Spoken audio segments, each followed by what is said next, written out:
दल के खिलाफ नहीं लड़ी थी। ये चुनाव हम बीजेपी एक राजनीतिक दल, हिंदुस्तान के इंस्टीट्यूशंस, हिंदुस्तान का जो पूरा गवर्नेंस का स्ट्रक्चर है, इंटेलिजेंस एजेंसीज, सीबीआई, ईडी, ये सब, आधी जुडिशरी, इन सब के खिलाफ हम लड़े थे, क्योंकि इन सब संस्थाओं को, इन सब इंस्टीट्यूशंस को नरेंद्र मोदी जी ने और अमित शाह जी ने कैप्चर करा, धमकाया, डराया। प्रेस की तो मैं बात करता रहता हूं, आपको मतलब काफी बार कहा है कि आपका भी रोल रहना चाहिए, और उस रोल को काफी लोगों ने किया, काफी लोगों ने खुल के किया, काफी लोगों ने छुप के किया, और आपके इमोशंस कहां थे हमें मालूम है। लड़ाई संविधान को बचाने की थी, कॉन्स्टिट्यूशन को बचाने की थी, और मैं आपको सच बताऊं तो मेरे माइंड में था पहले से, जब इन्होंने हमारा बैंक अकाउंट कैंसिल किया, जब चीफ मिनिस्टर्स को जेल में डाला, पार्टियां तोड़ी, मेरे माइंड में था कि हिंदुस्तान की जनता अपने संविधान के लिए एक साथ खड़ी होकर लड़ जाएगी, और यह सच साबित हुआ। मुझ में भरोसा था, और मैं हिंदुस्तान की जनता से, इंडिया गठबंधन के पार्टनर्स से, कांग्रेस पार्टी के हमारे सब नेताओं और बब्बर शेर कार्यकर्ताओं से दिल से धन्यवाद करना चाहता हूं। आपने संविधान को बचाने का पहला और सबसे बड़ा कदम ले लिया है। कांग्रेस पार्टी ने इस चुनाव में,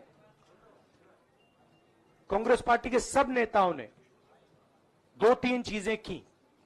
सबसे पहले हमने इंडिया गठबंधन के पार्टनर्स की रिस्पेक्ट की, उनकी जो विशेष थी उनको हमने साथ लिया, और आपने देखा होगा कि जहां भी गठबंधन लड़ा हम एक होकर लड़े। दूसरी बात, कांग्रेस पार्टी ने क्लैरिटी से हिंदुस्तान को एक नया विजन दे दिया है, pro poor vision, pro production vision Hindustan को इंडिया गठबंधन ने साफ दे दिया है।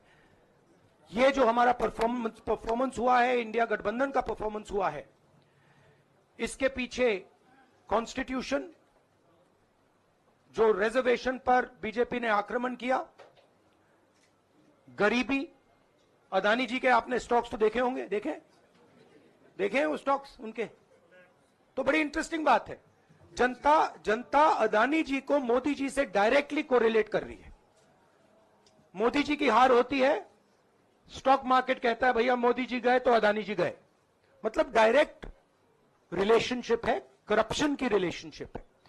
और देश ने नरेंद्र मोदी जी को साफ कह दिया है कि हम आपको नहीं चाहते हैं, and this is the main thing that this election has said. The country has unanimously and clearly stated, we do not want Mr. Narendra Modi and Mr. Amit Shah to be involved in the running of this country. We do not like the way they have run this country. We do not appreciate the way they have attacked the constitution. We do not appreciate the way they have run this country for the last 10 years. So that is a huge message to Mr. Narendra Modi. I'd like to thank everybody who has participated in this election. I am extremely proud of the people of India. I'm extremely proud of the people who have resisted this onslaught on the constitution. और अंत में मैं आपको कह दूं कि इसको बचाने का काम हिंदुस्तान के सबसे गरीब लोगों ने किया है, सबसे गरीब लोगों ने किया है, मजदूरों ने किया है, किसानों ने किया है, दलितों ने किया है, आदिवासियों ने किया है, पिछड़ों ने किया है। इन लोगों ने इस कॉन्स्टिट्यूशन को बचाया है। इस कॉन्स्टिट्यूशन, ये कॉन्स्टिट्यूशन देश की आवाज है। बहुत सारे लोग ने इसको नहीं बचाया, चुप रह गए थे, मगर हिंदुस्तान के सबसे गरीब लोग, सबसे कमजोर लोग खड़े हो गए और उन्होंने इस कॉन्स्टिट्यूशन को बचाया। मैं उनका धन्यवाद करना चाहता हूं, उनसे कहना चाहता हूं कि कांग्रेस पार्टी आपके साथ खड़ी है। जो हमने आपको वायदे किए थे, हम वो वायदे आपके लिए पूरे करेंगे। जाति जनगणना, महालक्ष्मी, ये हमारे वायदे हैं।